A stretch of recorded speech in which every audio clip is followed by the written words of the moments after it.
जय जगन्नाथ बंधुगण आपण मानक स्वागत मोर यही वीडियो को।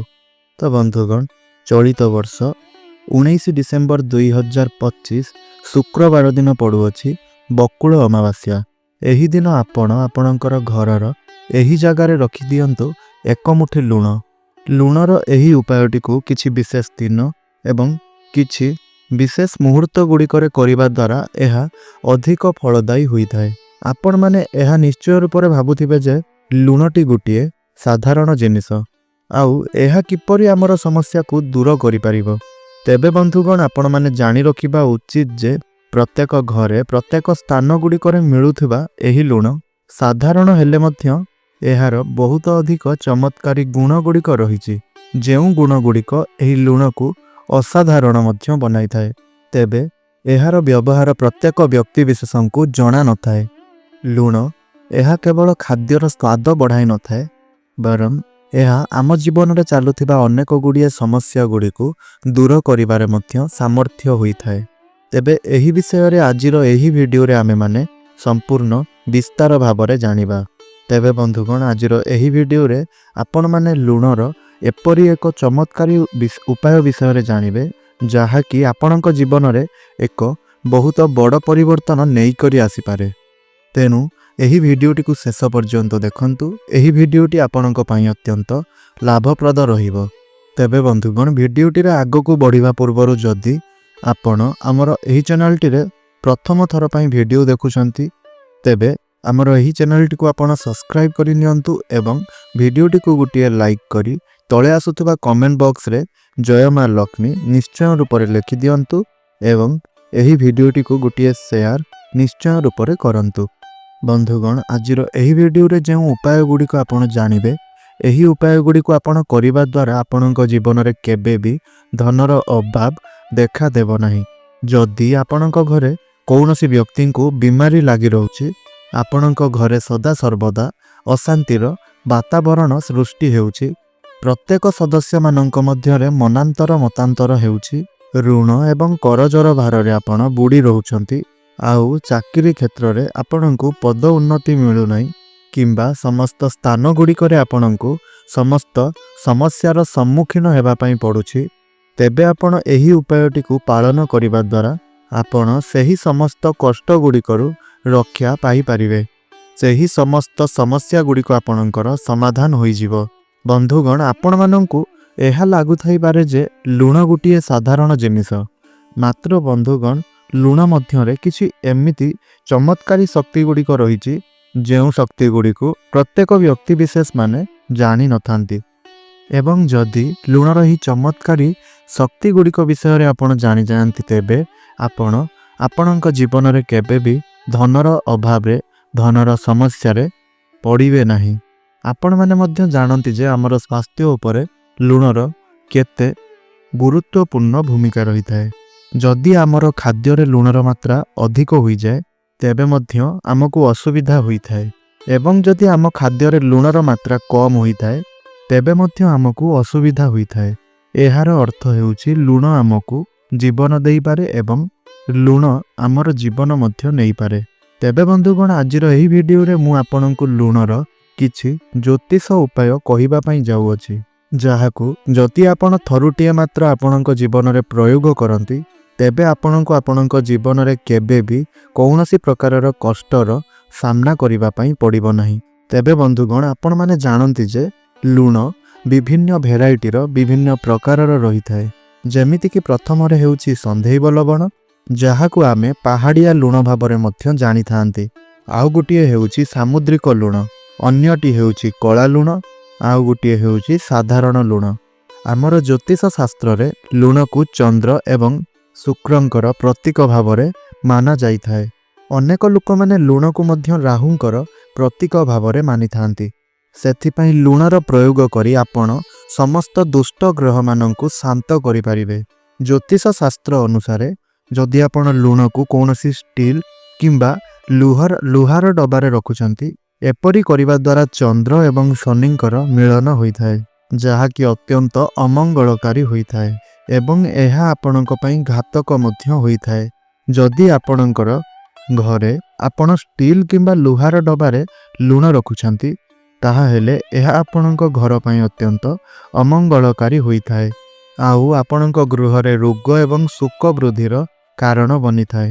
ଆପଣମାନେ ଲୁଣକୁ ପ୍ଲାଷ୍ଟିକ ଡବାରେ ମଧ୍ୟ ରଖିବା ଉଚିତ ନୁହଁ। ସବୁଠାରୁ ଭଲ ଜିନିଷଟି ହେଉଛି କାଚର ଡବା। ଆପଣମାନେ ଯଦି ଲୁଣକୁ କାଚର ଡବାରେ ରଖନ୍ତି, ତେବେ ଲୁଣର କୌଣସି ଖରାପ ପ୍ରଭାବ ଆପଣଙ୍କର ଘର ଉପରେ ପଡ଼ିନଥାଏ। ବନ୍ଧୁଗଣ, ଆପଣଙ୍କର ଜାଣତରେ ହେଉ ଅଥବା ଅଜାଣତରେ ହେଉ, ଯଦି ଲୁଣ ଆପଣଙ୍କ ହାତରୁ ତଳେ ପଡ଼ିଯାଏ କିମ୍ବା କୌଣସି ଜାଗାରୁ ତଳେ ପଡ଼ିଯାଏ, ତେବେ ଏହାକୁ ଅଶୁଭ ବୋଲି ମାନାଯାଇଥାଏ। ଆପଣମାନେ ଜାଣି ରଖିବା ଉଚିତ ଯେ ଯଦି ଲୁଣ ତଳେ ପଡ଼ିଯାଇଥାଏ, ତେବେ ଏହା ଆପଣଙ୍କ ଗୃହରେ ଋଣ ବଢ଼ାଇବାର କାର୍ଯ୍ୟ କରିଥାଏ ଏବଂ ଆପଣଙ୍କର ଘରେ ଅନ୍ୟାନ୍ୟ ସମସ୍ୟା ଗୁଡ଼ିକ ମଧ୍ୟ ଉତ୍ପନ୍ନ କରାଇଥାଏ। ଅନେକ ବ୍ୟକ୍ତିବିଶେଷମାନେ ଲୁଣ ନେବା ପରେ ସେହି ଲୁଣର ହାତକୁ ନିଜର ପିନ୍ଧିଥିବା ବସ୍ତ୍ରରେ ପୋଛି ଦେଇଥାନ୍ତି।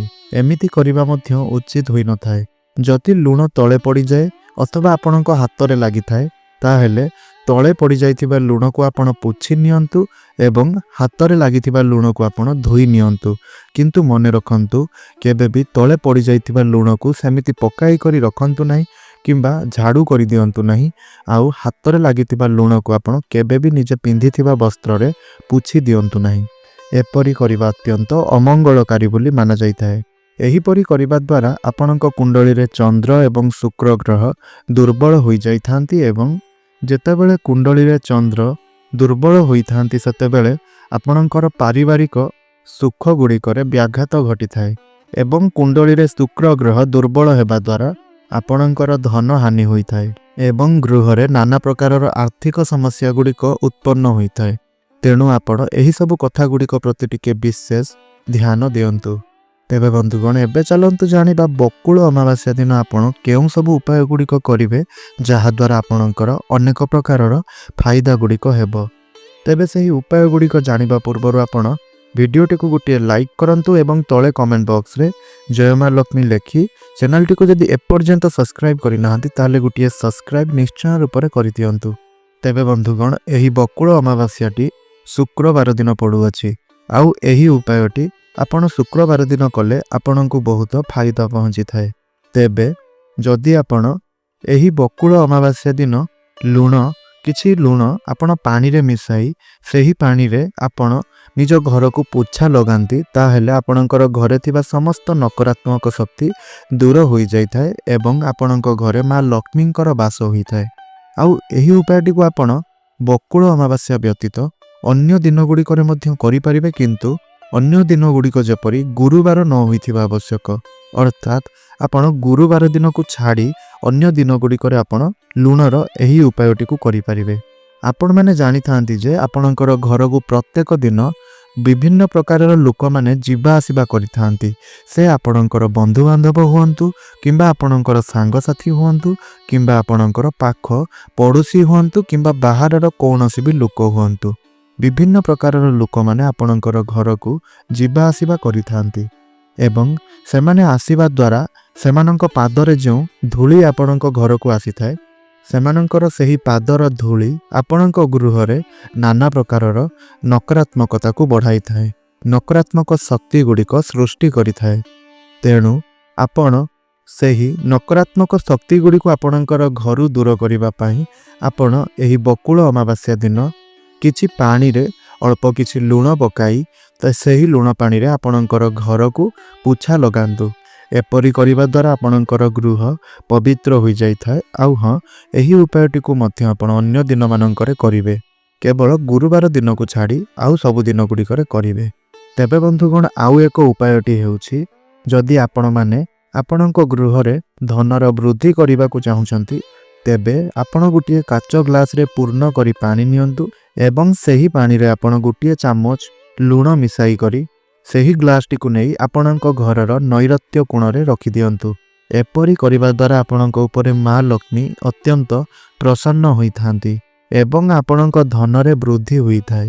ବନ୍ଧୁଗଣ, ଆମେମାନେ ନିଜର ବାଥରୁମରେ ମଧ୍ୟ ଲୁଣ ରଖିବା ଉଚିତ, କାହିଁକି ନା ଘରର ସବୁଠାରୁ ଅଧିକ ନକାରାତ୍ମକତା ସୃଷ୍ଟି କରୁଥିବା ସ୍ଥାନଟି ହେଉଛି ଆମ ଘରର ବାଥରୁମ ବା ଶୌଚାଳୟ। ଅପରିଷ୍କାର ସ୍ଥାନ ଗୁଡ଼ିକରେ ହିଁ ଅଧିକ ନକାରାତ୍ମକ ଊର୍ଜା ସୃଷ୍ଟି ହୋଇଥାଏ। ତେଣୁକରି ଆପଣଙ୍କ ଘରର ସବୁଠାରୁ ଅଧିକ ଅପରିଷ୍କାର ସ୍ଥାନ ହୋଇଥାଏ ଆପଣଙ୍କର ବାଥରୁମ୍।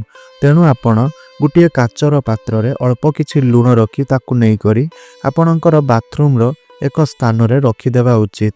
ଏହାଦ୍ୱାରା ସେଠାକାର ନକାରାତ୍ମକ ଶକ୍ତି ଗୁଡ଼ିକ ବୃଦ୍ଧି ପାଇବେ ନାହିଁ, ଯାହାଦ୍ୱାରା ଆପଣଙ୍କ ଘରର ମଙ୍ଗଳ ହୋଇଥାଏ। ତେବେ ବନ୍ଧୁଗଣ, ଆଉ ଏକ ଉପାୟଟି ହେଉଛି, ଯଦି ଆପଣଙ୍କର ଘରେ କୌଣସି ଛୋଟ ପିଲା ଅଛନ୍ତି ଏବଂ ସେମାନଙ୍କୁ ବାରମ୍ବାର ନଜର ଦୋଷ ଲାଗୁଛି, ତାହେଲେ ଆପଣ ସେହି ନଜର ଦୋଷକୁ ଦୂର କରିବା ପାଇଁ ଏହି ବକୁଳ ଅମାବାସ୍ୟା ଦିନ ଏହି ଛୋଟ ଉପାୟଟି କରନ୍ତୁ।